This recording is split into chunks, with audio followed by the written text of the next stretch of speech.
खैर, सलाम सुबह। आप देख रहे हैं प्रोग्राम जागो लाहौर और मैं हूं आपके साथ सिद्रा मुनीर। उम्मीद है आप सब लोग होंगे बिल्कुल ठीक ठाक। नाज़रीन, कोरोना वायरस के फैलाव को रोकने के लिए लॉकडाउन का आज 42वां रोज है और लोगों की परेशानियां भी बढ़ती जा रही हैं।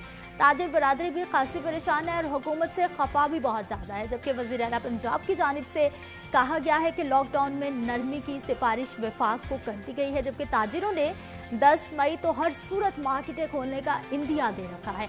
अब फैसला 9 मई को होगा कि ताजिर मनमानी करते हैं या फिर गवर्नमेंट ही कोई नरमी का ऐलान कर देती है। जबकि दूसरी जानिब मुझे आपको बताना है कि आज दुनिया भर की तरह पाकिस्तान में भी फायर फाइटर्स डे मनाया जा रहा है। किसी झोंपड़ी में, दुकान में या किसी आलीशान बिल्डिंग में अगर आग लग जाए तो ये फायर फाइटर्स ही हैं जो सबसे पहले वहां पर पहुंचते हैं और अपनी जान जोखिम में डालकर दूसरों की जिंदगियां बचाते हैं। आज प्रोग्राम में हम इस हवाले से डिटेल बात भी करेंगे कि किस तरह से उनकी ट्रेनिंग की जाती है, क्या क्या चैलेंजेस होते हैं फायर फाइटर्स को और उनके अपने क्या मसाइल हैं। इन पर हम आवाज़ भी बुलंद करेंगे और ख़ासकर उन नौजवानों को सलाम पेश करेंगे। आगे बढ़ते हैं जी, कुछ ग़ज़ा और ग़ज़ाइयत की बात करेंगे। आजकल सीज़न है स्ट्रॉबेरीज़ का और स्ट्रॉबेरीज कितनी फ़ायदेमंद साबित हो सकती हैं, किस तरीके से इस्तेमाल करेंगे तो आपके लिए बेस्ट हो जाएगा, टाइम क्या होना चाहिए, इन तमाम मामलात पे बात करेंगे।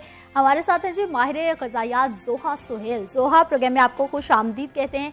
सबसे पहले ये बताइए कि स्ट्रॉबेरी के कौन कौन से ग़ज़ाई अज्जा हैं, क्या क्या इसके फ़ायदे हैं, हमारे लिए किस तरह से फ़ायदेमंद साबित होती है। अच्छा सिद्रा, स्ट्रॉबेरीज़ के बारे में जो हम बात करते हैं कि उसके हमारी बॉडी पे कैसे फ़ायदे हैं, तो स्ट्रॉबेरी जैसे कि एक मौसमी फल है, पूरे सीज़न में हमारे पास अवेलेबल नहीं होता, कुछ ख़ास मौसमों में हमारे पास आता है। तो स्ट्रॉबेरीज़ के उस मौसम में कंज्यूम करने के बहुत से फ़ायदे होते हैं क्योंकि ये एक ऐसा वक्त है यहाँ पर हमने ठंडे मौसम से गर्म मौसम की तरफ आना है, तो बहुत सी सीजनल चेंजेस हमारी बॉडी के ऊपर अटैक कर रही होती हैं। इसमें मौजूदा विटामिन सी हमारी बॉडी को इन सब चीज़ों से महफूज करके रखते हैं। जैसे कि विटामिन सी एक एंटीऑक्सीडेंट है, तो अगर इस टाइम पे हम लोग विटामिन सी से भरपूर फल और सब्जियां कंज्यूम करते हैं तो वो हमारी बॉडी की इम्यूनिटी को, हमारी क़ुव्वत मुदाफ़ित को अच्छे तरीके से बढ़ा सकता है। जिस तरह से कोरोना वायरस भी आजकल बहुत ज़्यादा फैल रहा है, तो अगर इस मौसम में हम लोग स्ट्रॉबेरी से भरपूर फ़ायदा उठाते हैं तो कोरोना वायरस जैसे मसले से भी बच सकेंगे। इसके अलावा जैसे मैंने बताया, इसके अंदर मौजूद विटामिन सी बहुत से लोगों में गम ब्लीडिंग का मसला होता है कि उनके मसूड़े बहुत ज़्यादा फट रहे होते हैं, उनमें से खून आ रहा होता है। तो अगर वो लोग इस टाइम पे vitamin C rich fruits consume करते हैं, जैसे स्ट्रॉबेरीज विटामिन सी का एक बहुत अच्छा जरिया है, तो उसकी मदद से उनके जितने भी खून मसूड़ों में से खून आता है वो रुक जाएगा। बहुत से लोगों में आपने शिकायत सुनी होगी कि उनके नाखून टूट जाते हैं। नाखून टूटने के पीछे भी विटामिन सी की कमी की एक वजह हो सकती है, क्योंकि विटामिन सी हमारे हेयर, नेल्स, स्किन्स के लिए बहुत इंपॉर्टेंट है, क्योंकि ये हमारी बॉडी का एक बेसिक बिल्डिंग यूनिट बनाता है जिसके ऊपर बाकी चीज़ें बनती हैं। तो अगर आपके अंदर विटामिन सी की एक सही मिकदार मौजूद होगी, वो कोलाजन बनाएगा और कोलाजन हमारी नेल्स की बेस लाइन के लिए बहुत इंपॉर्टेंट है। जितना अच्छा कोलाजन होगा उतना अच्छा आपका जो नेल है वो ग्रो कर सकेगा। तो वो लोग जिनको बहुत ज़्यादा उनके नाखून टूटते हैं उनके लिए स्ट्रॉबेरीज बहुत अच्छे हैं, क्योंकि उसमें मौजूद विटामिन सी उसको हील अप करते हैं। इसके अलावा स्ट्रॉबेरीज हमारे पास कैंसर के पेशेंट्स के लिए भी बहुत मुफीद हैं, क्योंकि इसमें मौजूद विटामिन सी ट्यूमर की ग्रोथ को रोकता है। क्योंकि बॉडी कैंसर पेशेंट्स में ट्यूमर बढ़ रहे होते हैं, तो ट्यूमर की ग्रोथ अगर रोकनी है, उसको कम करना है, तो इस केस में अगर कैंसर पेशेंट स्ट्रॉबेरीज का इस्तेमाल करते हैं तो वो उनकी सेहत के लिए बहुत मुफीद है। इसके अलावा स्ट्रॉबेरीज में मौजूदा पोटेशियम ब्लड प्रेशर को रेगुलेट करता है, तो लिहाजा वो लोग जिनका ब्लड प्रेशर बहुत हाई रहता है वो अपने कंसल्टेंट के रिकमेंडेशन के अकॉर्डिंग अगर स्ट्रॉबेरीज का इस्तेमाल करते हैं तो वो उनके लिए बहुत फ़ायदेमंद है। इसके अलावा बहुत से लोगों में खून की शरेयानें बंद होती हैं, जिस वजह से उनको स्ट्रोक का मसला, डिफरेंट सीवीडी के मसले आ रहे होते हैं कि उनका कोलेस्ट्रॉल लेवल बढ़ रहा है, जिसकी वजह से खून की शरेयानें उनकी बंद हो रही होती हैं। तो स्ट्रॉबेरीज में मौजूद एक पिगमेंट हमारे पास जिसको हम क्वर्सेटिन कहते हैं, वो हमारी खून की शरेयानों के लिए बहुत अच्छा है। तो वो लोग जिनको सीवीडी यानी कि कार्डियोवैस्कुलर डिजीजेज, दिल या दिल की शरेयानों से रिलेटेड कोई भी मसला है, अगर वो स्ट्रॉबेरीज का इस्तेमाल अपने कंसल्टेंट की हदायत के अकॉर्डिंग करते हैं तो वो उनके लिए बहुत मुफीद साबित होगा। ठीक है ज़ोहा सुहेल, हमें ये भी बताइए कि स्ट्रॉबेरी को किस अंदाज में इस्तेमाल करना सबसे बेस्ट है। हम उसका शेक पिए, जूस पिए या फिर डायरेक्ट स्ट्रॉबेरीज को खाएं। अच्छा सिद्रा, जब हम बात करते हैं कि स्ट्रॉबेरीज में से स्ट्रॉबेरी रॉ कंज्यूम करना यानी कि उसका फल कंज्यूम करना बेहतर है या उसका जूस कंज्यूम कर लेना बेहतर है, तो मैं हमेशा रॉ स्ट्रॉबेरीज को प्रमोट करती हूँ, क्योंकि जो चीज़ हमारे पास रॉ होती है, जैसे वो एक फल है, उसके अंदर उसके सारे ग़ज़ाई अज्जा हमारे पास उसकी अपनी असल सूरत में जाते हैं। जब हम उसका जूस बना लेते हैं तो उसमें से उसके जो इम्पॉर्टेंट जो उसका न्यूट्रिएंट है हमारे पास वो कुछ ना कुछ हद तक ख़त्म हो जाते हैं। स्ट्रॉबेरीज में मौजूदा फाइबर जूस जब बनाते हैं उसमें से ख़त्म हो जाता है। स्ट्रॉबेरीज में जो मौजूद फाइबर है, जो उसका पल्प है, वो हमारे लिए वेट लॉस के जो बंदे हैं उनके लिए बहुत इंपॉर्टेंट है, क्योंकि स्ट्रॉबेरीज की सीड्स में हमारे पास अलग किस्म का फाइबर है, उसके गूदे में हमारे पास अलग किस्म का फाइबर है, और जब हम उसका जूस बनाते हैं तो जूस में सिर्फ हमारे पास उसका कुछ पानी आता है, कुछ चीनी आती है, जो शुगर है उसके अंदर मौजूद, जो फल की शुगर होती है, और कुछ वाइटामिन और कुछ मिनरल्स आते हैं, जबकि जो इंपॉर्टेंट फाइबर का जो एक पोर्शन है वो जूस के अंदर से ख़त्म हो जाता है। तो ऐसे लोग जिन्होंने वज़न कम करना होता है, अगर वो बहुत ज़्यादा स्ट्रॉबेरी का जूस कंज्यूम करेंगे तो उसके थ्रू वो फ़ायदा नहीं उठा सकेंगे। तो वज़न कम करने वाले पेशेंट्स को मैं हमेशा रेकमेंड करती हूँ कि आप स्ट्रॉबेरी होल कंज्यूम करें, क्योंकि इसमें 2 किस्म के फाइबर हैं और वो दोनों हमारी बॉडी में हमारे वेट को रेगुलेट करने में इंपॉर्टेंट रोल प्ले करते हैं। क्योंकि जितना फाइबर हमारी बॉडी में जाएगा वो हमारी भूख को सुप्रेस करेगा, हमारी भूख को रोकेगा। हमारी भूख जितनी कम होगी उतना हम एक्स्ट्रा कम खाएंगे और इससे क्या होगा कि हमारा वज़न नहीं बढ़ सकेगा। लेकिन जब हम जूस कंज्यूम कर लेंगे तो फाइबर हमारी बॉडी में नहीं जाएगा और सिर्फ वो शुगर हमारी बॉडी में लेके जाएगा, वो जो फल के थ्रू मिलती है, सिर्फ पानी जाएगा जो कि बहुत जल्द हजम हो जाएगा। जितना जल्दी वो हजम हो जाएगा उतनी जल्दी हमें कुछ नए खाने की बॉडी में तलब होगी, जिसको क्रेविंग कह रहे होते हैं। तो जब आप जूस कंज्यूम करेंगे तो आपका वज़न और बढ़ने की तरफ आएगा, क्योंकि जितने भी हमारे पास फल या फलों के जूस होते हैं वो हम यूजुअली एपेटाइजर्स के फॉर्म में इस्तेमाल करते हैं, यानी कि भूख बढ़ाने के लिए इस्तेमाल करते हैं। लेकिन ऐसे फल जिनमें गूदा है उनका ज़्यादा मौजूद होता है, उसको अगर वेट लॉस प्रोग्राम्स में इस्तेमाल करें तो उनके लिए बहुत फ़ायदेमंद है। जिस तरह से मैंने बताया कि इसके अंदर हमारे जो स्ट्रॉबेरी का पल्प है उसमें एक अलग फाइबर और इसके सीड्स में अलग फाइबर है। तो इसके सीड्स में मौजूदा जो फाइबर है वो कॉन्स्टिपेशन के पेशेंट्स के लिए बहुत अच्छा है। वो लोग जिनको बहुत ज़्यादा कॉन्स्टिपेशन का मसला रहता है या इवन बवासीर का भी अगर मसला है, अगर वो स्ट्रॉबेरीज का जूस कंज्यूम करते हैं और उसके अंदर उसके सीड्स ऐड कर लेते हैं, वो भी उनके लिए बहुत मुफीद है। बेहतरीन तो ये है कि स्ट्रॉबेरीज को होल कंज्यूम किया जाए, लेकिन अगर कुछ लोग जूस कंज्यूम करें तो उसके अंदर उसके सीड्स को, उसके गूदे को ज़रूर ऐड ऑन करने की कोशिश करें ताकि उसके थ्रू भी आपको फ़ायदा मिल सके। ठीक, जोहा ये बताइए, बहुत सारे हमारे यहाँ बच्चे बड़े ऐसे भी हैं जिनको स्ट्रॉबेरीज इतनी पसंद है कि वो एक ही वक्त में पूरा बाउल बना के खा जाते हैं। क्वांटिटी कितनी इंपॉर्टेंट है और एक दिन में कितनी कंज्यूम कर सकते हैं हम स्ट्रॉबेरीज? अच्छा सिस्टर, जब हम बात करते हैं कि एक दिन में हम कितनी स्ट्रॉबेरीज कंज्यूम कर सकते हैं या कितनी स्ट्रॉबेरीज हम खा सकते हैं, तो उसमें हर इंसान के लिए स्ट्रॉबेरीज के अमाउंट जो है वो डिफरेंट है। एक हेल्दी बंदे की अमाउंट एक उस बंदे से जिसको ब्लड प्रेशर है, या उस बंदे से जिसको लिवर का कोई मसला है, या उस बंदे से जिसको शुगर का मसला है, उससे उसकी जो अमाउंट है वो टोटली डिफरेंट है। लेकिन अगर हम बात करते हैं कि एक सर्विंग स्ट्रॉबेरी की कितनी स्ट्रॉबेरीज पर मुश्तमिल है, तो एक सर्विंग में हमारे पास 8 स्ट्रॉबेरीज आ जाती हैं। यानी कि अगर एक बंदा नाश्ते में या मिड मॉर्निंग में एक सेब खा रहा है तो उसके साथ उसके अलावा वो 8 स्ट्रॉबेरीज भी कंज्यूम कर सकता है। यानी कि एक सेब से आपको 60 कैलोरीज मिलती है तो 8 स्ट्रॉबेरीज से आपको 60 कैलोरीज मिल जाएंगे। तो अगर एक मौसम में स्ट्रॉबेरीज आ गई तो एक वक्त में आप 8 स्ट्रॉबेरीज खा सकते हैं।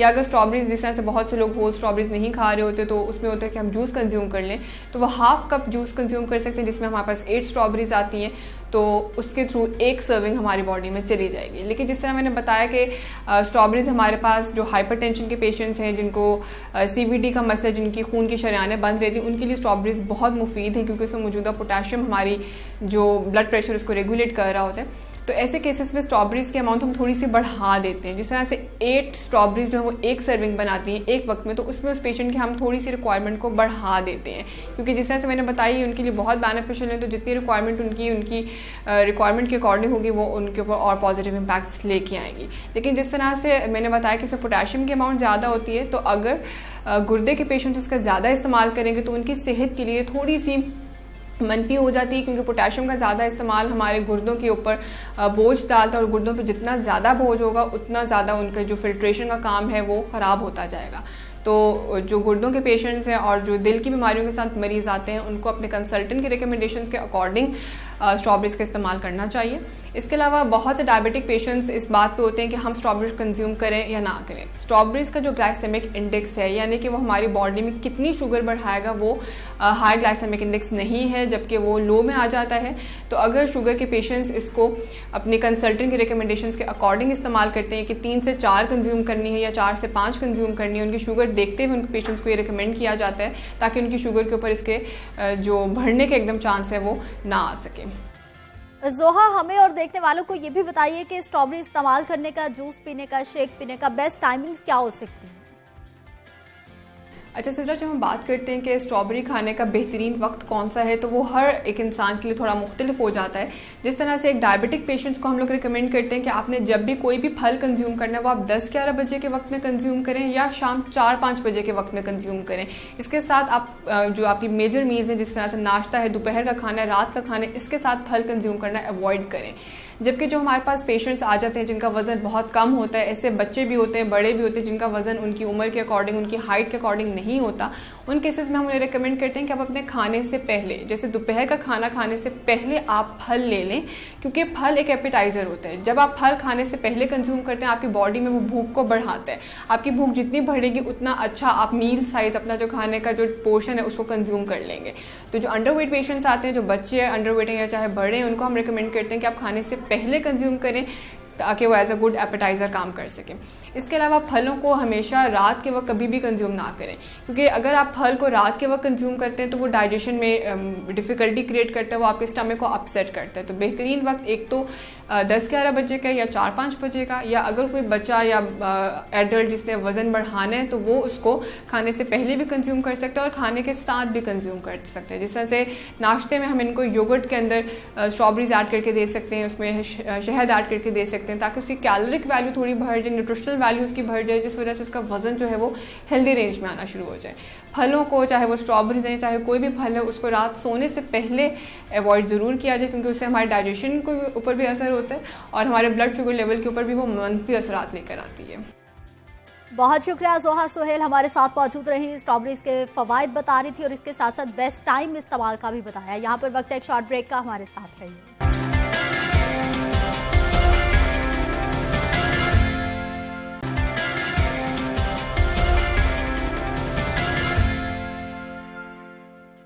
प्रोग्राम में एक बार फिर से आपको खुश आमदीद कहते हैं। नाज़रीन, बात करेंगे ताजिर बरादरी की। लॉकडाउन में जो उनको मुश्किलात दरपेश हैं, किस तरह से उसका अजाला किया जा सकता है, जो अब तक नुकसान हो चुका है उसका अजाला कैसे मुमकिन हो पाएगा, क्योंकि ताजिर बरादरी की जानिब से हतमी तौर पर इंदिया दे दिया गया है कि हर सूरत 10 मई को तमाम छोटी बड़ी मार्केट्स हम खोल लेंगे, चाहे हुकूमत की जानिब से इजाज़त मिले या ना मिले।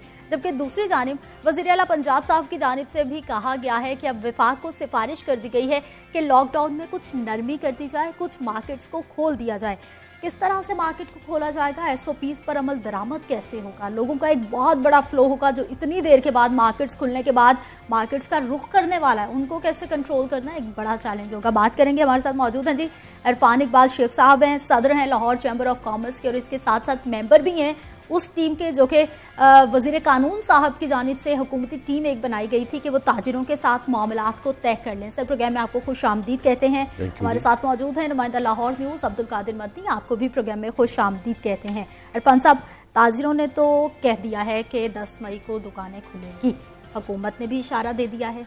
अब ये बताइए कि आप कमेटी का भी हिस्सा हैं, क्या बातचीत हो रही है, अंदरूनी मामला क्या है, कौन कौन से कारोबार खुलेंगे, कौन कौन से कारोबार बंद रहेंगे?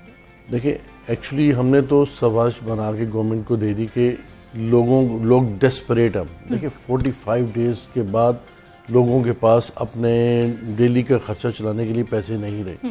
और इस वक्त जो हमने मीटिंग की उसमें जिस तरह से लोग वहाँ पे बर्स्ट किया उन्होंने, वो कहते थे कि जी हमारे बच्चे भूखे मर जाएंगे और हम थड़ों पे बैठ के भी गुजारा नहीं कर सकते, हमें तो मेहरबानी करके हमारा खुलवाया जाए, वरना हम खुद सोजियाँ करेंगे, हम ये करेंगे वो करेंगे। तो जो एक जज्बात हैं वो इस किस्म के, और हमने इस चीज़ में ये नहीं कहा कि आप हर चीज़ को जो है ना मुकम्मल तौर पे अपना इसको ख़त्म हो जाएगा और ये नहीं होगा, ऐसी कोई बात नहीं है। लोगों के जज्बात है जो हम अपनी गवर्नमेंट को पहुंचाना चाहते हैं कि वो कहते हैं कि हम 9 मई के बाद 10 मई को हम खोलना चाहते हैं, नहीं अगर गवर्नमेंट ऐलान करे तो हम आज खुद खोलने के लिए मजबूर होंगे। तो मैं समझता हूँ कि लाहौर चैम्बर का जो मेन काम था वो ये था कि लोगों को इकट्ठा करके उनसे मुशावरत करना और उनसे पूछना कि आप चाहते क्या हो और किस तरीके से। और ताजिरों में एक ब्रिज है जी, एग्जैक्टली एक ब्रिज का काम कर रहे हैं। हम चाहते हैं कि अब कुछ इसका एक हल किया जाए। हमने मुख्तलिफ किस्म के हल गवर्नमेंट को दिए हैं कि आप कुछ मार्केट्स 1 दिन के लिए, कोई 2 दिन के लिए, कोई अपना कोई 3 दिन के लिए आप इस तरह से खोलें कि लोगों को सब मार्केट्स को टाइम मिल जाए। सर, मेरा सवाल भी यही था। कल भी एक बड़ी अहम मुलाकात हुई है, पहले भी मुसलसल मुलाकातें चलती रही हैं आपकी गवर्नर साहब से भी, बशारत राजा साहब के साथ भी, असलम इकबाल साहब के साथ भी मुख्तलिफ आपकी मुलाकातें चलती रही हैं। कौन कौन से सेक्टर आपको लगता है कि अभी अशद ज़रूरत है फौरन खुल जाने चाहिए? देखिए, कुछ चीज़ें ऐसी हैं क्योंकि गवर्नमेंट जो CM साहब से हमारी जो मीटिंग हुई, CM साहब ने कहा कि हमारा इरादा है कि हम फौरी तौर पर बाकी इंडस्ट्री को भी खोलें, इंडस्ट्री खुले। तो मैंने कहा जी आपने अगर इंडस्ट्री खोलनी है तो इंडस्ट्री अकेली खुलेगी जब, तो उसका कोई फायदा नहीं। आपको पूरा चैनल खोलना चाहिए, क्योंकि जब तक पूरी चेन नहीं खोलेंगे आप तब तक काम नहीं चल सकता। क्योंकि इंडस्ट्री जो है प्रोडक्शन करेगी तो बेचेगी किसको, और अगर उसने प्रोडक्शन से पहले अगर रॉ मटेरियल देने हैं तो वो कैसे लेगी, क्योंकि ये ट्रेड ही है जो उनको ये चीज़ें प्रोवाइड करती है।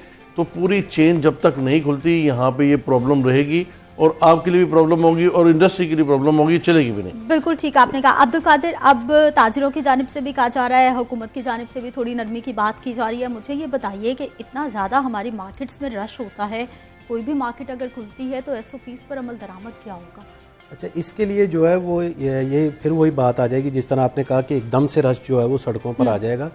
यही चीज़ जो है वो हुकूमत भी सोच रही है कि अगर मिसाल के तौर पे अगर शाह आलम मार्केट को इजाज़त दी जाती है कि जी शाह आलम मार्केट खुल जाए, तो शाह आलम मार्केट में तकरीबन 20 से 25 हज़ार दुकानें हैं, और 20 से 25 हज़ार दुकानों पे एकदम से रश होगा। अब जो हुकूमत की जानिब से जो कोशिश की जा रही है, जिस तरह कल की मीटिंग में भी जो है वो वज़ीर आला पंजाब साहब ने जो है वो एक इशारा दिया कि मरहलावार जो है वो खोला जाएगा। मरहलावार यही होता है कि हफ्ते के जो है वो पहले अयाम में जो है ये वाली मार्केट खुल जाएगी गारमेंट्स की, या दो तीन दिन के लिए, और महदूद वक्त के लिए दिया जाएगा। और SOPs जो है वो इसी तरह ही अमल दरामद करवाए जा सकेंगे जिस तरह SOPs जो है वो ग्रॉसरी स्टोर और चेन जो हमारे जनरल स्टोर्स हैं वहाँ पर जो है अमल दरामद करवाने के लिए बाकायदा जो है वो मार्किंग वगैरह की जा रही है।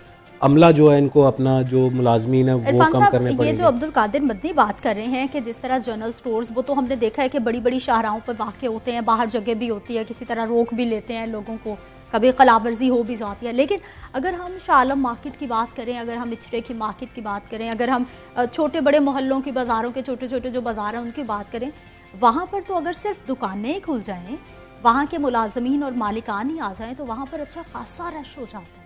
नहीं, बात आपकी ठीक है, लेकिन उसमें देखिए एक चीज़ है कि अब 45 डेज आपने गुजारे हैं, अब लोगों के पास उस चीज़ की सकत नहीं है। अब अगर आप इसको नहीं करते, जिम्मेदारी बनेगी कि अब लोगों की जिम्मेदारी होगी। नंबर 2, अब अवेयरनेस भी आ गई है ना। अब 45 डेज में लोगों को पता चल गया है कि हमने डिस्टेंसिंग कैसे करनी है, हमने सैनिटाइजर कैसे यूज़ करना है, हमने मास्क कैसे लगाना है, ग्लव्स कैसे लगाने हैं। और हमने वहाँ पे भी उनसे ये बात की है, हमने SOPs उनके साथ तय किए हैं मुख्तलिफ मार्केट जहाँ पे कंजेशन है वहाँ पे, कि वहाँ पे अगर किसी के पास 4 मुलाजमीन है तो वो 2 मुलाजमीन के साथ करेगा, और 2 को 2 दिन बुलाएगा और बाकी को उससे मतलब अल्टरनेट डेज में बुलाएगा।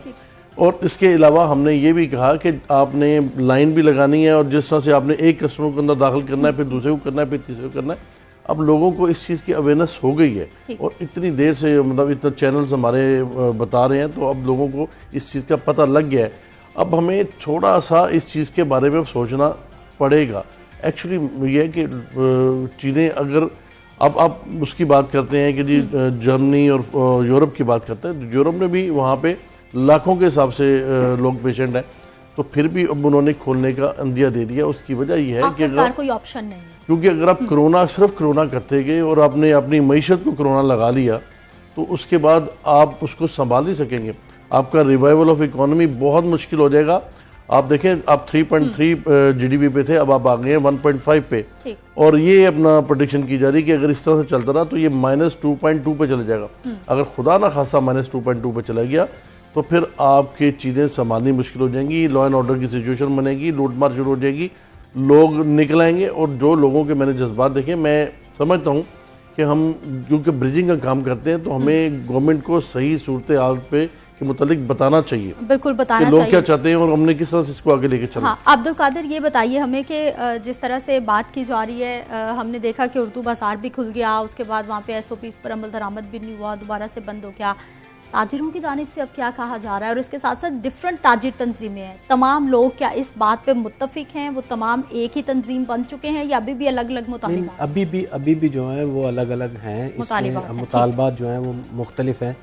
मतलब कि हर तंजीम या हर एसोसिएशन का ये है कि पहले हमारी बात मानी जाएगी, और दूसरा ये है कि जैसे अंजुमन ताजरान लाहौर जो है उनकी जानिब से ये कहा गया है कि हुकूमत के साथ जो है वो बैठ के बात की जाए। ये जो अज़ खुद खोलने का मामला है लाहौर की मार्केट्स को, इस पे जो है वो नज़रसानी की जाए, अज़ खुद ना खोला जाए। और इसके साथ साथ जो है वो पाकिस्तान तहरीक इंसाफ ट्रेड विंग जो है, क्योंकि वो हुकूमत की जमात है और हुकूमत की ट्रेड विंग है, उनके जो रहनुमा है उनकी जानिब से भी ये कहा गया है कि हुकूमत जो है वो जब तक पॉलिसी नहीं बनाती आप अज खुद ना खोल लें। लेकिन अभी तक जो है मसला ये है कि हुकूमत को भी अगर मार्केट्स खुल जाती हैं और मार्केट्स में SOPs पे अमल दरामद नहीं होता है, फिर हुकूमत को भी चाहिए कि वो सख्त तरीन पे बहुत बड़ा बोझ आ जाएगा और वो इसमें बिल्कुल इतनी सख्त नहीं है कि वो बर्दाश्त, बिल्कुल इसमें कोई शक नहीं है।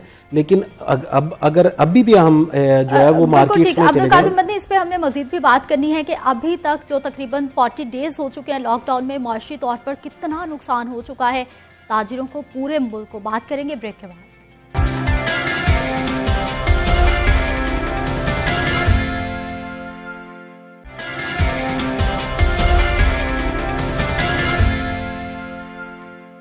प्रोग्राम में एक बार फिर से आपको खुश आमदीद कहते हैं नाज़रीन। कोरोना वायरस की सूरत हाल, आने वाले वक्त में क्या होने जा रहा है, पाकिस्तान में किस किस अंदाज में रिसर्च हो रही है, कहां तक मामला पहुंचा है, वैक्सीन क्या है, कुछ नई मेडिसिन की भी बात चल रही है कि वो कोरोना पेशेंट्स के लिए इफेक्टिव साबित हो सकती है। तमाम मामला पे बात करेंगे, लेकिन पहले मैं आपको बता दूं, एक थोड़ा सा तकाबली जायजा ले लेते हैं कि पाकिस्तान में एक रोज में कोरोना के रिकॉर्ड 1324 केसेस रिपोर्ट हुए, जो अब तक की तादाद में सबसे ज्यादा हैं।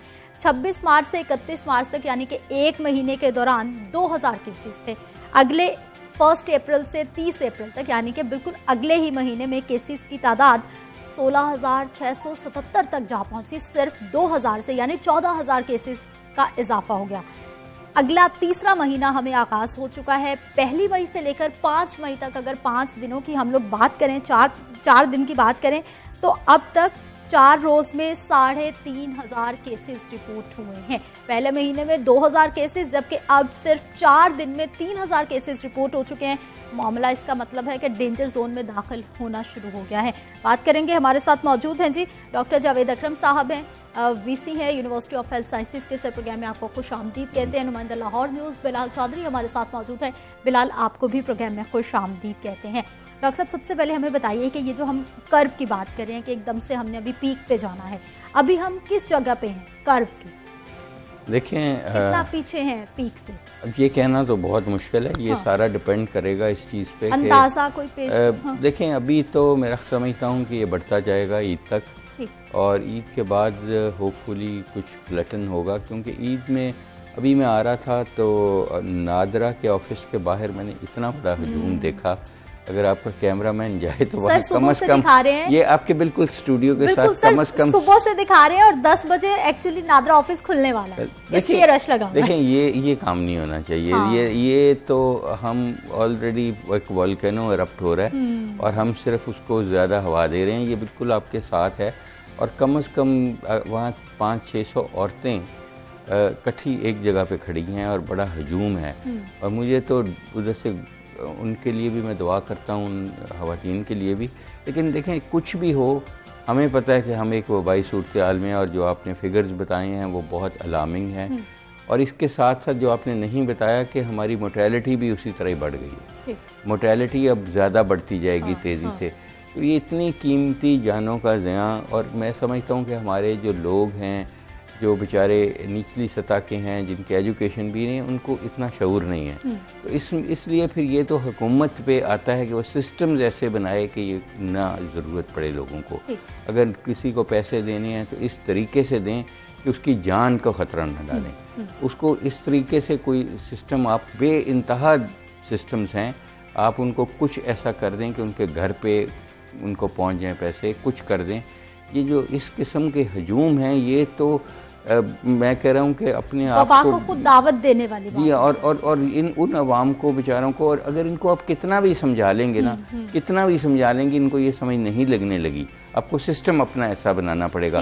देखिए, हमारी एजुकेशन लेवल इतना लो है, और ये जो वायरस है ये कोई नज़र तो आ नहीं रही, आग तो नहीं लगी हुई, इसलिए ये तो पूरी किस में है वबा, किस में नहीं है अब तो ये। और दूसरे नंबर पे देखें, जब हम लॉकडाउन वगैरह, अब एक मेरा ख्याल है हिस्ट्री बन गई है, वो हकीकत नहीं रही। ना अवाम उसके लिए तैयार हैं, ना कोई हुकूमतें उसके लिए तैयार हैं। वो तो एक टूल था जो हमने वक्त गुजार दिया। अब इस वक्त हमें ये चाहिए कि हमें टेस्टिंग पे बहुत ज़्यादा तवज्जो देनी चाहिए। हमने ये पहले भी बहुत दफ़ा बात की कि अगर लॉकडाउन नहीं करना तो आप टेस्ट बहुत बढ़ा दें। तरीक़ाकार ये है कि जो इस हजूम में किस 50 औरतें हैं जिनको है उनको सेपरेट कर दें बजाय सारे हजूम को सेपरेट करने का। तो आप अपने घर पॉपुलेशन बेस्ड हमें सैम्पलिंग बहुत ज़रूरी है। और अब अच्छी चीज़ ये है कि जो प्राइवेट लैब्स हैं उन्होंने भी 2000 से 3000 तक ये टेस्ट आ चुका है।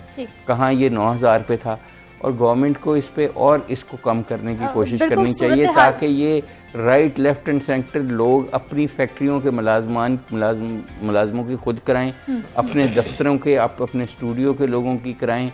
सब इस तरीके से एक बहुत बड़ी प्रपोर्शन को जब आप आइडेंटिफाई कर देंगे, सिर्फ उन लोगों को आप आइडेंटिफाई करके सेक्लूड कर दें और उनको आइसोलेट कर दें बाकी सब लोग उनसे बचे। बिलाल, डॉक्टर साहब जब भी हमारे प्रोग्राम में आते हैं तो टेस्टिंग की ज़रूर बात करते हैं, और कहीं ना कहीं जो गवर्नमेंट की जानिब से कोई कमियां रह गई हैं, कोताहियां हो गई हैं, उन पे भी ज़रूर हमारी कोशिश होती है कि नज़रसानी ये करें, और उनको भी दरख्वास्त करेंगे नज़रसानी करें। टेस्टिंग बताइए, स्मार्ट सैम्पलिंग। जी बिल्कुल, डॉक्टर साहब तो बड़े महाजों पे काम कर रहे हैं, वैक्सीन पे काम कर रहे हैं, हाइड्रोक्सीक्लोरोक्वीन की जो रिसर्च है उस पे काम कर रहे हैं, फिर अब टेस्टिंग पे भी काम कर रहे हैं, स्मार्ट सैम्पलिंग में भी काम कर रहे हैं। डॉक्टर साहब की तो बड़े कामों में महारत है, लेकिन अभी तक सूरत हाल ये है कि ना हम वैक्सीन कुछ कर पाए हैं, ना हम जो स्टडी हो रही थी क्लोरोक्वीन की अद्वियात जो क्रिटिकल पेशेंट्स हैं उनको देनी है या नहीं देनी, अभी तक वो मामला जो है वहीं पे फंसा हुआ। कुछ रिसर्च डॉक्टर साहब जो हैं वो भी उस पर वो कर रहे हैं, लेकिन अभी तक वो पाया तकमील तक नहीं पहुंची। फिर कुछ हमारी यूनिवर्सिटीज़ चाइनीज़ यूनिवर्सिटी के साथ मिलकर भी काम कर रही हैं फर्दर इन्वेस्टिगेशन के, आया ये होममेड था या मतलब ये नेचुरल था, क्या था, अभी उसके बारे में भी तहकीकात मुकम्मल नहीं हो पा रही। फिर ये सबसे अहम जो डॉक्टर साहब ने बात की कि टेस्टिंग कैपेसिटी बढ़ा दें, इसमें कोई शक नहीं है, क्योंकि इस वक्त जो लोकल ट्रांसमिशन शुरू हो चुकी है 80% तक ये फैल चुकी है।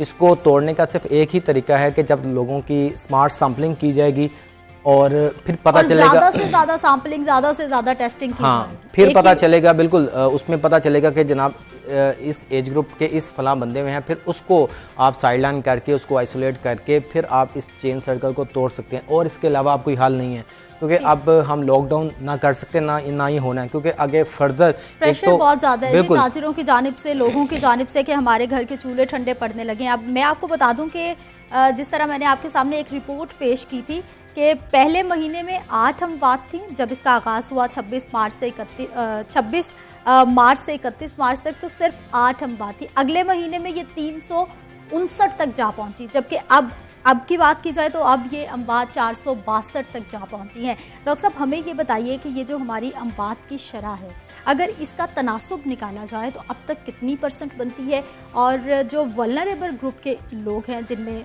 स्वेयर सिम्टम्स आ जाते हैं या वो खतरनाक कंडीशन, उनकी कितनी % निकल रही है? देखें, एक तो हम परसेंटेज एक्यूरेट दे नहीं सकेंगे, हम सिर्फ उन केसेस की % दे सकेंगे जिनमें तशखीश हो पाई। हाँ। लेकिन हमें पता है कि अभी हम जो जिनमें तशखीश की है वो शायद आधे भी नहीं है, आधे केसेस फिर रहे हैं जिनमें है कोरोना, लेकिन इसलिए वो नेट पे नहीं आते। जो डेटा मौजूद है, जो डेटा मौजूद है उसमें तकरीबन ये मुख्तलिफ KPK में थोड़ी ज़्यादा शरह आ रही है, अब सिंध में भी ज़्यादा आनी शुरू हो गई, पंजाब में भी, तो तकरीबन ये बनती है 5 to 6% ऑफ रिपोर्टेड केसेस जो बीमार हुए हैं। लेकिन ओवरऑल ये उससे डेफिनेटली कम होगी क्योंकि हम तशखीश नहीं कर पा रहे उनमें। तो दूसरा ये है कि कुछ डेथ्स ऐसी भी होंगी इनमें भी जो तशखीश के बगैर भी मर गई, जो कि कोरोना की वजह से मरे लेकिन उनको लेबल कुछ और कर दिया गया क्योंकि रिपोर्ट नहीं हुए। अगर उनकी लाइफ टाइम में तशखीश नहीं होती तो फिर बाद में डेथ के बाद तो बिल्कुल ही नहीं होगी, कि कोई चेस्ट का प्रॉब्लम हुआ और ख़ासकर ये दूर दराज एरियाज़ में ये डेफिनेटली होगी। और डेथ की जो शरह है, होता भी यही है कि जब एपिडेमिक शुरू होती है तो इतनी ज़्यादा डेथ की शरह नहीं होती, चाहे वो डेंगू की हो चाहे ये हो। जैसे जैसे आप आगे चलते जाते हैं, डेंगू के भी एंड के आके जो मिडिल में और एंड पे आके डेथ की शरह अनफॉर्चुनेटली बढ़नी शुरू हो जाती है। हमारी ज़्यादा तशवीशनाक इसलिए सूरत हाल है कि हमारी यंग पॉपुलेशन है ज़्यादा। अमेरिका में, इटली में वो बूढ़े लोग थे, हमारे यंग लोगों में डेथ भी हो रही हैं और बड़ी सडन डेथ हो रही हैं। ये भी मैं आपको बताऊं कि चंद दिनों में वो डेथ हो रही है, ये नहीं कि उनको 15 दिन से खांसी रही, ये रहा। इसलिए हमें और भी केयरफुल होने की ज़रूरत है। अच्छा डॉक्टर साहब, मुझे ये बताइए कि ये भी एक बात चल रही है कि सेंट्रली एयर कंडीशन या सेंट्रली हीटेड जो बिल्डिंग्स हैं, जो इलाके हैं, जो लोगों के घर हैं, वहाँ पर कोरोना फैलने का भी ज़्यादा खतरा है थ्रू HVAC सिस्टम। जी हाँ, देखें HVAC एक और सिस्टम है। HVAC तो ऐसा सिस्टम है जो अक्सर हॉस्पिटल में हम HVAC ही लगाते हैं। HVAC में सिर्फ फैन कॉइल यूनिट्स आपके अपने अपने होते हैं, यानी कि एक सेंट्रल प्लांट होता है और उसमें ऐसा कोई नहीं होगा। लेकिन जहाँ पे आपके एक कंसोलिडेटेड यूनिट्स लगे होते हैं, जो बड़े हॉल्स में आप बैठे हैं कि वहीं से आपकी रिटर्न आ रही होती है और वहाँ एक बंदे को है, जैसे हवाई जहाज़ में है कि कंसोलिडेटेड यूनिट्स होते हैं, उनमें डेफिनेटली ये ख़तरा होता है। और जो आपके विंडो टाइप एसीज़ हैं उनमें भी है।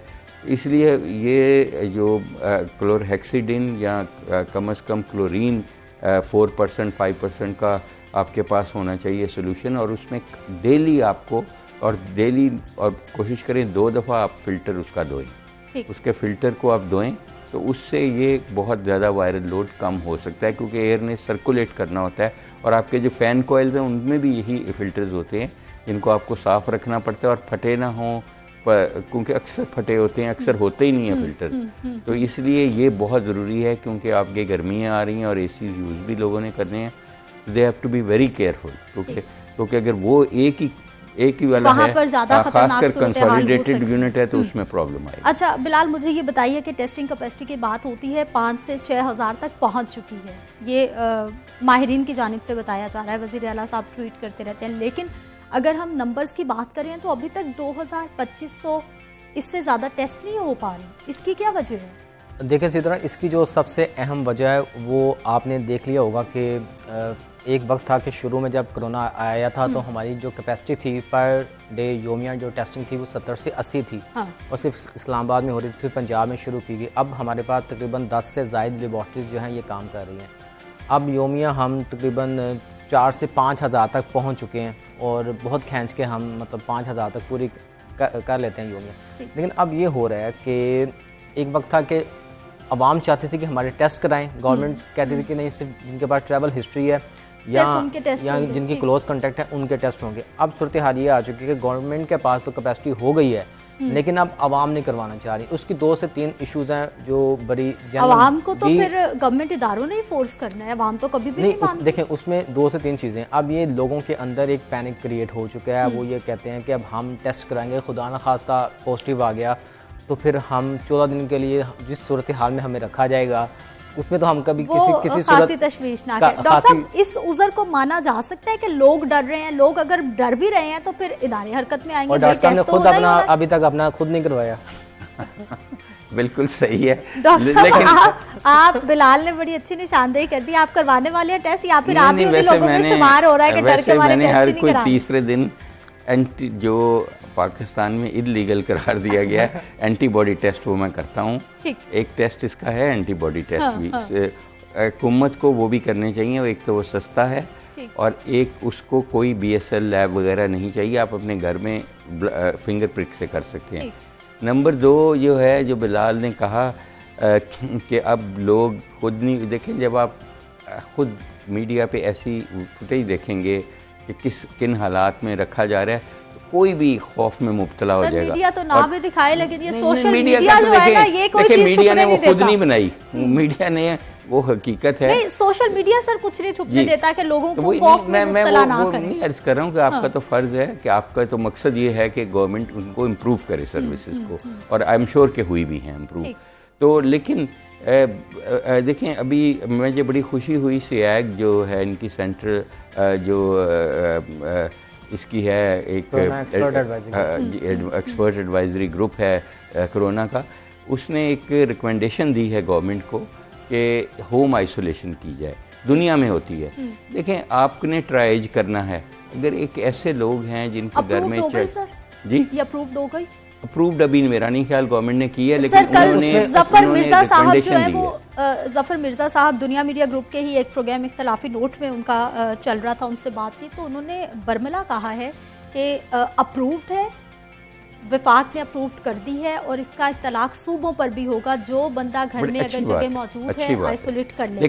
देखें उसमें मैं सिद्रा एक बात आपको कहूँ कि हमें ये भी पता है, शदरा चले जाएं, इनर सिटी चले जाएं, कि एक कमरे का घर है और उसमें 12 लोग रहेंगे, वहाँ तो पॉसिबल ही नहीं है। तो वहाँ तो गवर्नमेंट की फैसिलिटी ही यूज़ करनी पड़ेगी आपको, जो भी आप कर लें, और कंपल्सरीली करनी पड़ेगी, क्योंकि सीधी सी बात है कि जहाँ एनर्जी डेंसिटी ज़्यादा है, जहाँ पॉपुलेशन डेंसिटी ज़्यादा है, जैसे इंदरून शहर है, शदरा है, शादबाग है, ये एरिया जो गुंजान, ये वहाँ पे फैलती है एकदम।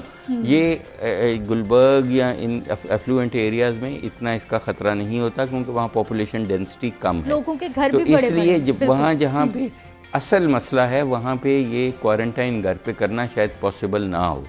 उनको तो डेफिनेटली वहाँ करना चाहिए जहाँ पढ़े लिखे लोग हैं, डॉक्टर्स हैं, इंजीनियर्स हैं। और जैसे आपको पता है गवर्नर साहब को हुआ, सिंध के इनको हुआ, वो तो होम क्वारंटाइन ऑलरेडी कर रहे थे, जो प्रिविलेज थे वो तो ऑलरेडी हो रही थी। तो फिर वाई के प्रिविलेज की हो रही है तो उन लोगों की नहीं हो जिनके पास ऐसी फैसिलिटीज़ घर में हैं और जो जिनको शऊर है। सबसे पहले देखें, कोई भी नहीं चाहेगा कि उसके बच्चे और बीवी को ये लग जाए। अगर उसको है सबसे पहले तो वो उसको बचाएगा खुद। तो ये तो एक नेचुरल टेंडेंसी है और घर में अलाउ होनी चाहिए। और एक और बहुत अच्छी चीज़ है कि आप सिम बैंड बन गया हुआ है कि आप बैंड बांधते हैं जैसे घड़ी का, और उसमें एक सिम होती है और वो आपको हर 2 फुट के तक ट्रैक कर सकती है। तो गवर्नमेंट उसको बहुत इजीली डैशबोर्ड पे ट्रैक कर सकती है कि जिसको हमने होम आइसोलेशन की है वो उस कमरे में है या वो सारे कमरों में फिर रहा है या वो सारे मोहल्ले में फिर रहा है। तो अगर वो ऐसा कर रहा है तो फिर तो उसके लिए कंपल्सरीली उसको ले जाके गवर्नमेंट की उधर करनी जा रही है। इसका कोई तजुर्बा किया जा रहा है? ये मेरा ख्याल है कि बिलाल शायद बेहतर बता सकेगा, लेकिन ये दुनिया में यूज हो रहा है। ये GSM टैग है और वो आपका टैग है वो, और वो आप उतार भी नहीं सकते। बताइए जरा, हो रही है इस मामले पे बातचीत? और एक और मामला जो सर ने बताया है हमें कि होम आइसोलेशन, उस दिन असद असलम साहब भी आए हुए थे, उनसे भी मैंने ये जाना था, तो उनकी जानिब से भी यही कहा जा रहा था कि अभी तक अप्रूव्ड नहीं है, अभी तक गवर्नमेंट ने इजाजत नहीं दी। जबकि जफर मिर्जा साहब कह रहे हैं कि सूबों पे भी तलाक होगा इसका और वफाक पे भी हो रहा है, जो इसका घर बड़ा है, कमरा मौजूद है, वो खुद को आइसोलेट कर ले। सिद्रा, इस हवाले से जो पॉलिसीज हैं ये बन चुकी हुई हैं। हाँ। अभी सिर्फ इशू है कि इसको इम्प्लीमेंट कब करना है। ठीक। और वज़ीर सेहत डॉक्टर यास्मीन राशिद ने इस हवाले से जब मेरी बात हुई तो उनकी जानिब से कहा जा रहा था कि जब एक मुकर्रर वक्त आएगा फिर हम इसको इम्प्लीमेंट करेंगे। वो मुकर्रर वक्त क्या हो सकता है, वो हमें तो यही लग रहा है कि मतलब जिस तरह रेशो केसेस की बढ़ रही हैं, जब जिस तरह ये फील्ड हॉस्पिटल भर जाएंगे, अस्पतालों के अंदर कैपेसिटी नहीं रहेंगी, फिर अल्टीमेटली इनको होम आइसोलेशन की तरफ आना पड़ेगा। लेकिन उससे पहले की जो बात है वो ये है कि जिस तरह डॉक्टर साहब अभी कह रहे थे कि अगर किसी के पास कैपेसिटी है, उसके घर में रिसोर्सेज हैं, कि उसके पास एक्स्ट्रा रूम है कि वो कर सकता है, तो फिर ऐसे लोगों को करनी चाहिए। और जिस तरह जिले इंतजामिया हेल्थ डिपार्टमेंट जाता है उसको टेकअप करने के लिए, उसको अगर वो करते रहे घर का इंफ्रास्ट्रक्चर देख रहे, तो वहाँ पे स्पेस है तो फिर वहाँ फिर उसको होम आइसोलेशन होनी चाहिए। उसका अल्टीमेटली फायदा ये होगा। और वो जो टैग की बात कर रहे हैं, बिल्कुल वो बड़ी अच्छी चीज़ है, बड़ी एडवांसमेंट है, एडवांस कंट्रीज में हो भी रही है, लेकिन पाकिस्तान में थोड़ा सा भी इसको मुश्किल है लॉन्च करने में, लेकिन कर भी सकते हैं क्योंकि गवर्नमेंट तो कुछ भी कर सकती है। आर्टिफिशियल इंटेलिजेंस पे अगर जाके ये काम कर रहे हैं तो फिर ये जो टैग है रिस्ट बैंड, इसका भी कोई इतना इशू नहीं है, इस पर भी गवर्नमेंट कर सकते हैं। लेकिन ये बड़ी अच्छी फैसिलिटीज़ है, अगर इसको यूटिलाइज़ किया जाए तो इसके बड़े पॉजिटिव रिजल्ट आ सकते हैं। क्योंकि हम सीधा एक चीज़ को नहीं भूलना चाहिए कि हमें जो हमारे आलमी इदारा सेहत है, जो तिबी माहिरीन है, वो यही कह रहे हैं कि आने वाले जो 1 से 2 माह ये बड़े सख्त हैं पेशेंट्स के हवाले से और मोर्टेलिटी के हवाले से। तो हमें अब इन चीज़ों को जान लेना चाहिए और संजीदा ले लेना चाहिए, और हमें इस चीज़ को ज़हनशीन कर लेना चाहिए कि आगे वाला जो वक्त है ये बड़ा ख़तरनाक होगा, ख़ासकर ईद के जो दिन होंगे। और 22 मई के हवाले से बड़ा सख्ती से कहा गया है कि ये पीक टाइम हो सकता है, क्योंकि अब हम फेज़ 3 में भी दाखिल हो चुके हैं और हम देख रहे हैं कि किस तरह डेथ्स की जो टूल है ये बढ़ रहा है और हमारी आंखों के सामने बढ़ रहा है। इस वक्त हम कुछ भी नहीं कर पा रहे। डॉक्टर साहब, अब आहिस्ता आहिस्ता लॉकडाउन नरमी भी होने वाली है, कुछ मार्केट्स को इजाज़त मिलने वाली है, ताजिर बरादरी मैदान में आ गई है, उन्होंने बता दिया जी 10 मई को मार्केट्स खुलने वाली हैं। हमें ये बताइए कि ये फिर आने वाले दिनों में सूरत हाल वर्स्ट साइड पे जाएगी? अनफॉर्चुनेटली ऐसा ही होगा जो प्रेडिक्शन है। और जब तक के हम वाकया ही हमारी अवाम, अभी तक मैं समझता हूँ बहुत बड़ा गैप है। अवाम को आपने इतने प्रोग्राम किए दुनिया ने, लाहौर ने, और आपका जो जागो लाहौर है, बहुत प्रोग्राम्स आपने किए, लेकिन हकीकत ये है कि आप अब स्टूडियो से बाहर निकल जाएं तो उसका असर आपको पता चल जाएगा, नहीं हुआ। तो हमें तो देखें, हमें तो ये देखना है कि जो हमारी आवाम है उसने कितनी इससे शऊर लिया, कितनी उन्होंने सोशल डिस्टेंसिंग और फिज़िकल डिस्टेंसिंग की, कितने उन्हें मास्क पहने, कितनों ने सैनिटाइज़र्स और कितनों ने हाथ बार बार धोए। ऐसा नहीं हुआ। लेट्स बी ऑनेस्ट, हम मिलजुल के एज ए कॉम फेल हो गए हैं कि उनको इतनी हम तालीम दे सकते, क्योंकि उसकी सबसे बड़ी वजह यह है कि हमारी तालीम वैसे ही लेवल ऑफ एजुकेशन बहुत बहुत, इसलिए हम इस इतनी बड़ी वबा से निपटने के लिए ऑल्दो अल्लाह ताला ने हमें बहुत टाइम दिया, लेकिन हम उसको कैपिटलाइज नहीं कर सके। अब मेरा ख्याल है कि जैसे अब ये मार्केटें बढ़ेंगी, खुलेंगी, और मुझे खौफ है कि ईद है और ईद से पहले किसी ने परवाह नहीं करनी कि कोरोना है या नहीं है। आप देखेंगे चूड़ियाँ भी उसी तरह ही चलेंगी, मेहंदियाँ भी लगेंगी, उसी तरह हजूम होंगे। तो इसलिए मैं समझ रहा हूँ कि क्योंकि अब जैसे हम बार बार कह रहे हैं कि अब एक वो ख्वाब बन के रह गया लॉकडाउन, तो अब हमें दूसरी ऑप्शंस पे जाना चाहिए, और दूसरी ऑप्शन यही हो सकती है टेस्टिंग एंड टेस्टिंग। और दूसरा मैं आपको यहाँ ये भी कहूँगा कि अगर गवर्नमेंट ने होम आइसोलेशन अलाउ कर रही है, गवर्नमेंट ये भी खौफ ख़त्म कर दे अब कि आपका टेस्ट होगा तो आपको पकड़ के मजिस्ट्रेट ले जाएगा या पुलिस ले जाएगी। अगर आपका टेस्ट हो गया, आपको रिकॉर्ड कर लिया जाएगा, रिकॉर्ड में आपको घर में आइसोलेट कर दिया जाएगा। आपको लो ये टैग खुद नहीं गवर्नमेंट बनाए, वो GSM कंपनीज को कहे, इतनी कंपनीज है उनको तो बिजनेस मिलना है। जिसको ये कोरोना पॉजिटिव होता है उसको वो 1000 रुपए का टैग पहन ले। 1000 रुपये कौन सा ज़्यादा है? 1000 रुपये का पहन के उसका जियो टैगिंग कर लें ऊपर से। लेकिन ये नहीं कहें, ये खौफ गवर्नमेंट ने ख़त्म करना है, मैंने और आपने नहीं करना कि जी अगर आप टेस्ट कराएंगे, अगर आपका पॉजिटिव आ गया आपको पकड़ के। ये सही कह रही हैं बिल्कुल आप लोग, ऐसे ऐसा खौफ है, लोग वॉलंटरली नहीं आ रहे। आप जब घर घर जाके, और दूसरा ये है कि हमने जिनकी अभी तक टेस्टिंग की है वो लोग हैं जिनमें अलामात थी, या जो बाहर से ट्रेवल करके आए थे या उनके कॉन्टेक्ट्स थे।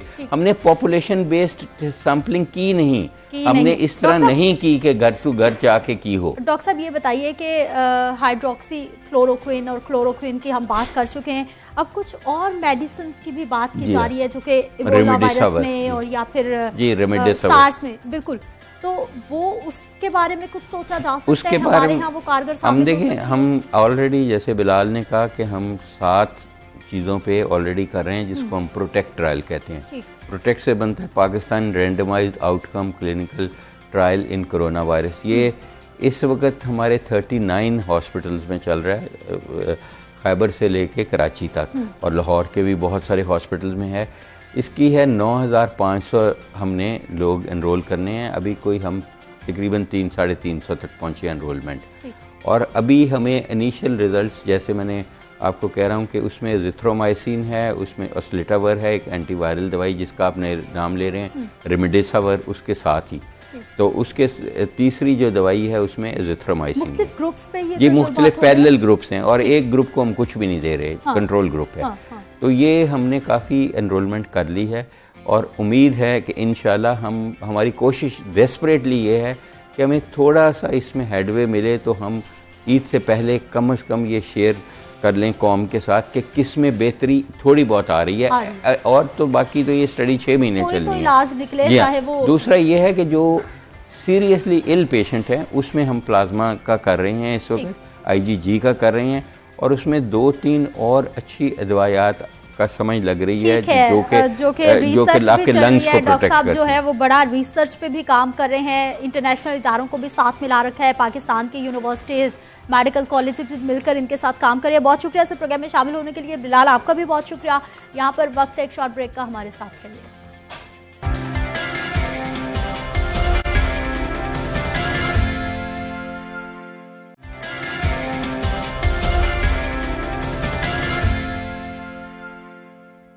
प्रोग्राम में एक बार फिर से आपको खुशामदीद कहते हैं। रिजवान साहब, अब उन बहादुर नौजवानों की बात कर लेते हैं। किस तरह से उनकी ट्रेनिंग होती है जब वो किसी भी इस तरह के इंसिडेंट पे जाते हैं, उनको क्या क्या चैलेंजेस होते हैं जो दरपेश है? हमने इसमें 2 चीज़ें की। पहली तो चीज़ ये थी कि सिलेक्शन की जाए ऐसे लोगों की जो कि ना सिर्फ फायर फाइटिंग कर सकें बल्कि फायर सेफ्टी पे भी काम कर सकें। तो इसलिए जो अब हम लोग लेते हैं वो डिप्लोमा ऑफ एसोसिएट इंजीनियरिंग है, तो सब इंजीनियर्स हैं, ताकि ना सिर्फ वो बल्कि वो बिल्डिंग डिज़ाइन को समझें, किस तरह एंट्री करना। It's a scientific thing. ये नहीं कि सिर्फ जाके बाहर से पानी आप मार रहे हैं, जिस तरह आपने पुलाना देखा होगा, और वो पानी अंदर फायर तक पहुंच ही नहीं रहा। पेस में आग लगी, पूरा पेस जल गया, बाहर से पानी मारते रहे, वो आग तक पहुंचा ही नहीं। सो देखिए, ये कॉन्सेप्ट बदल चुका। शहीद मिलत सेक्रेटेरिएट जल गई, हमारी नेशनल असेंबली जल गई, सो आप ये देखिए, ये वो वाकयात थे जो इजीली प्रिवेंटेबल थे। सो इसलिए हमने अपनी पहले वो लोग लिए जो थोड़े से पढ़े लिखे हों, समझते हों, बिल्डिंग डिज़ाइन को समझ सकें। फिर हमने उनकी एक रिगरस ट्रेनिंग होती है 6 महीने की, जिसमें उनकी फिजिकल ट्रेनिंग करी जाती है। फिर उनको फायर फाइटिंग के असूलों पे बढ़ाया जाता है। फिर उनके पास बाकायदा हमारा बर्न हाउस और फायर टावर हमने बनाया है, जहाँ पे आज हम पाकिस्तान को पूरे को ट्रेनिंग देते हैं। आपने ठोकर नियाज बेग में वहाँ पे जो है वो बल्कि सेंटर ऑफ द कंट्री बनता है, क्योंकि मुल्तान रोड और जहाँ पे आके वो मोटरवे को मिलता है, वो उसके संगम पे बनाया कि वहीं पे लोग इजीली आ सके। वहाँ पे फिर हम इनकी ट्रेनिंग करते हैं, और वहाँ पे बाकायदा बर्न हाउस है और फायर टावर है। बिकॉज हमारा प्रॉब्लम सबसे बड़ा ये है कि बाहर तो हर बिल्डिंग के अंदर अगर फायर सेफ्टी के इंतजाम नहीं, फायर एग्जिट नहीं है प्रॉपर, सारे इंतजाम नहीं, तो वो लोगों को रहने ही नहीं देते। मुझे याद है, मैं टोक्यो फायर चीफ, हम सेंडाई का जो हमारा हुआ था, वहां से वापस ये आ रहे तो मैंने टोक्यो फायर चीफ से पूछा कि यार तुम्हारे पास कितनी ऊंची लाइटिंग है, तुम्हारी तो इतनी ऊंची बिल्डिंग है। कहता है वी आर वेरी क्लियर, अगर कोई बिल्डिंग सेफ नहीं है तो हम उसमें लोगों को रहने की इजाजत नहीं देते। अब देखिए, इंसानी जिंदगी के ऊपर कोई कॉम्प्रोमाइज नहीं है। आज अब कोरोना के अंदर थोड़े से केसेस पे आपने इतना पूरा सिस्टम और लॉकडाउन कर दिया। मैं समझता हूं ये कल को हमें स्टेप्स यकीनी बनाने की जरूरत है। देखिए, एक ही अभी अगर आप देखें तो मैं सिर्फ लाहौर शहर का डेटा देख रहा था, 4 महीने में 1000 इंसिडेंट्स, सो 250 इंसिडेंट हर महीने हो रहा है। ये सिर्फ इधर का है, और अगर आप ओवरऑल देखें तो आप बहुत बड़ा नंबर है, 4600 के करीब हमने इस वक्त सिर्फ इसी साल के 4 महीने में फायर इमरजेंसी डील की। पंजाब में? जी, पंजाब में 4000 तकरीबन 4600, 4600 इस वक्त इमरजेंसी की है। तो ये छोटा नंबर नहीं है। इसमें आप आज हमें ऐसी स्टेप्स और ऐसी इमरजेंसीज पे स्टेप, एक इस चीज के ऊपर और दूसरा रोड सेफ्टी के ऊपर। अच्छा सर, क्योंकि डेली के 900 रोड ट्रैफिक हादसा थी। मैं समझता हूं जिस तरीके से हमने एक इफेक्टिवली कोरोना के ऊपर किया है, ये बहुत बड़ी इमरजेंसीज है, जिसपे डेली, और जाता कौन है इसमें? यंग अर्निंग ब्रेड विनर्स है सोसाइटी के। वो रोड ट्रैफिक क्रैशेस में जा रहे हैं, और इसी तरह फायर में बेचारे पूरा बिजनेस, पूरा उनकी वो चीजें चली जाती हैं, सारी उनकी जो लोग अंदर बिल्डिंग में वो ट्रैप हो जाते हैं, जो फायर फाइटर्स के लिए भी मुश्किल है। हमारे लिए एक सबसे बड़ा, मुझे याद है गखड़ प्लाजे वाला जो इंसिडेंट है, वो हमारा 9/11 था। क्योंकि जिस तरह 9/11 में इतने सारे फायर फाइटर्स की डेथ हुई उस दिन, जो शहीद हुए, आज हमारे 9/11 जो हुआ, वो जो गखड़ प्लाजा में 20 दिसंबर को हुआ, उस दिन 13 फायर फाइटर्स की वहां पे शहादत हुई। तो आप ये देखिए, हम लोग बहुत बड़ा नुकसान है। और वहां पे आप, इसलिए हमें यकीनी बनाना होगा कि जो भी हम आगे बिल्डिंगें बना रहे हैं, अगर सिर्फ कोई ज्यादा पैसा नहीं लगता, सिर्फ डिजाइन में आपने सही तरीके से जो स्टेयर्स बनाते हैं, उसके एक दरवाजा लगा के स्टेयर्स को थोड़ा सा अलहदा कर देना है, ताकि जब निकल रहे हो, एक फ्लोर पे आग है, उसके ऊपर वाले ने निकलना है, तो फायर डोर उसको सेपरेट कर ले। यानी इतनी सी बात है। It is just a matter of designing, it's not a matter of कि जी बहुत ज्यादा एडिशनल कॉस्ट आएगी। या फिर जिस वक्त आप बिल्डिंग बना रहे हो, उसमें ऊपर जहाँ पे आप पाइप्स रखते हैं वहां पे रख लें, ताकि उस पर स्प्रिंकलर अटैच कर दें, और आधा अपना जो टैंक है उसको वाटर। ये मुश्किल चीजें नहीं है, बहुत इंपॉर्टेंट बात है जो आपने आते भी कही। और fire safety is life safety. बिल्कुल। अच्छा, मुझे सर ये बताइए कि एक तो हम लोग देखते हैं कि जो नौजवान बाहर जाते हैं उनके लिए बहुत सारे चैलेंजेस होते हैं। किस तरीके से हमारे देखने वालों को समझाइए आसान अल्फाज में। मैं कहूंगी कि अगर खुदा ना खास्ता घर में भी छोटी मोटी आग लग जाए, तो हम सुनते हैं कि फौरन उस पर पानी डालेंगे तो वो फैल जाए, कोई कंबल, कपड़ा, चादर डालेंगे तो वो कम हो जाएगी। ये क्या क्या केसेस होते हैं? छोटी मोटी आपके घर में अगर इमरजेंसी हो जाए तो आप उसको किस तरह से टैकल करेंगे? और दूसरा ये कि आपके पास हमेशा बड़ी बड़ी गाड़ियां हमने देखी हैं जो बड़ी बड़ी रोड्स पर तो हेल्पफुल साबित होती हैं, लेकिन लाहौर के जो छोटे इलाके हैं, गुंजान आबाद इलाके हैं, उनका क्या बनेगा? ये आपने बड़ी अच्छी बात की। मुझे याद है हमारी जब ट्रेनिंग थी, मुझे स्कॉटलैंड से उस वक्त हमारे चौधरी सरवर साहब यहाँ पे थे, उस वक्त वो गवर्नर नहीं थे, तो यहाँ से पार्लियामेंटेरियन आए, तो उन्होंने कहा कि जी आपको किस चीज़ की ज़रूरत है? तो हमने कहा जी हमें ट्रेनिंग की ज़रूरत है, बिकॉज बगैर ट्रेनिंग के हम ये चैलेंज नहीं ले सकते। मैं को डॉक्टर हूँ, तो इसलिए हमारे लिए एक बहुत बड़ा चैलेंज था। तो हम जब स्कॉटलैंड गए और वहाँ पे हमने जब फायर फाइटिंग की ट्रेनिंग कर रहे थे तो मुझे नहीं याद पड़ता कि गाड़ी से कभी भी हमें पानी लेने की जरूरत पड़ी हो। हर जगह पे जाएं तो आपको लाल रंग के हाइड्रेंट नजर आते हैं बाहर, तो वहां से आप एक फायर व्हीकल जाए उसके साथ अटैच होती है और एक पंप होता है, पूरे शहर में वो सिस्टम पूरा सिस्टम, उसके बगैर कोई शहर डिजाइन ही नहीं होता। और अफसोस की बात यह है कि ये पुराना लाहौर शहर जो था उसके अंदर ये हुआ करते थे, बंद कर दिया। उसके बाद से वो बेचारे वो खत्म हो गए और जो नई हुई डेवलपमेंट उसमें वो चीजें नहीं लग सकी। सो यू नो ये चेंज की जरूरत है कि जब आप शहर को कितना मिनिमाइज हो जाता है छोटी-छोटी शहर को प्लान करें। तो अब क्या मजबूरी क्या बनी, इसलिए हमें पूरा फायर फाइटिंग की स्ट्रेटजी को सोचना पड़ा। तो अब हमारी पहली गाड़ी होती है जो 4000 लीटर की एक छोटी वो लेके जाती है, फिर उससे ऊपर 8000 लीटर होती है, और अगर उससे बड़ी फायर है तो 18000 लीटर का वाटर बाउजर आता है। तो ये हमारी अटैक स्ट्रेटजी है कि पहला वाला जरा छोटी सारी व्हीकल है जो जल्दी पहुंचती है, फिर उसके बाद फौरन एक्सटेंडेड व्हीकल पहुंच जाती है, फिर उसके बाद वाटर बाउजर आता है, उसकी बदौलत से हम फायर फाइटिंग। तो इसलिए हमें अपनी स्ट्रेटजी बनानी पड़ी। लेकिन मैं समझता हूँ ये बहुत इंपॉर्टेंट चीज़ है कि जब आप एक नया कोई भी एरिया डेवलप करें, प्राइवेट एरियाज में काफ़ी किया है, काफ़ी सारी प्राइवेट हाउसिंग सोसाइटीज़ ने अब इन स्टेप्स को ले रही हैं, जो कि एक अच्छी बात है। लेकिन हमें ये सब में इंश्योर करना होगा ताकि जो भी हम शहर बनाएं वो सेफ हो। बहुत तो शुक्रिया सर प्रोग्राम और में आखिरी चीज मैं सिर्फ एक चीज हाँ, करता चलूं, सबके जो मैसेज है, देखिए आग सिर्फ ये जो एक सबसे इंपॉर्टेंट चीज घर में जो आग लगती है, खासतौर पर खवातीन के लिए मैं कहना चाहूंगा कि अक्सर उनको चूल्हा रेशमी कपड़े पहन के अंदर जाती हैं किचन में को या किसी और पता भी नहीं चलता और दुपट्टे से आग लगती है और फौरन उनके कपड़ों को आग लग जाती है और ऊपर से भागना शुरू कर देते हैं। कभी ये ना करें, बिकॉज हवा जितनी मिलेगी उतनी आग फैलेगी। तो फौरन उसको कवर करें या लेट के रोल करें ताकि आप फौरन आग पे कंट्रोल। बहुत शुक्रिया सर प्रोग्राम में शामिल होने के लिए और देखने वालों की रहनुमाई भी करने के लिए और इसके साथ साथ इन नौजवानों को एक सलाम पेश करने के लिए। मुझे आपने इजाजत देनी है, कल सुबह 9:05 पर फिर मिलेंगे। तब तक के लिए अल्लाह निगहबान।